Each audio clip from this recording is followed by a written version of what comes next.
महाकुंभ मेले के पीछे की कहानी क्या है, आइए जानते हैं।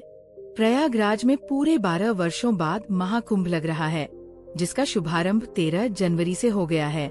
आज हम जानते हैं महाकुंभ मनाने के पीछे की पौराणिक कथा और महत्व क्या है।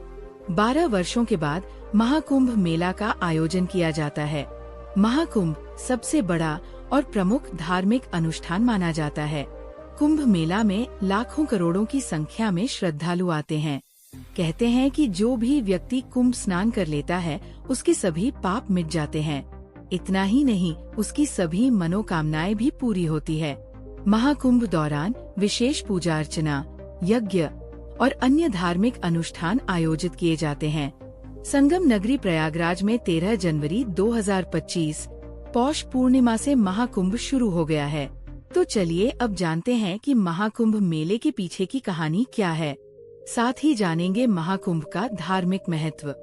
पौराणिक कथा के अनुसार जब देवताओं और असुरों के बीच समुद्र मंथन हुआ था, तब समुद्र मंथन के दौरान भगवान धन्वंतरी अमृत कुंभ यानी कलश लेकर प्रकट हुए।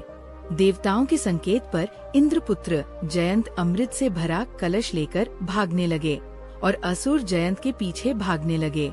अमृत कलश की प्राप्ति के लिए देवताओं और दैत्यों के बीच 12 दिन तक भयंकर युद्ध हुआ। माना जाता है कि देवताओं का एक दिन मनुष्य के 12 वर्षों के बराबर होता है। इस युद्ध के दौरान जिन जिन स्थानों पर कलश से अमृत की बूंदें गिरी थी, वहाँ कुंभ मेला लगता है। अमृत की बूंदें इन 4 जगहों पर गिरी थी: प्रयागराज, हरिद्वार, उज्जैन और नासिक। इन चारों स्थान पर कुंभ मेला का आयोजन किया जाता है। महाकुंभ में स्नान करने से व्यक्ति के सभी पाप धुल जाते हैं।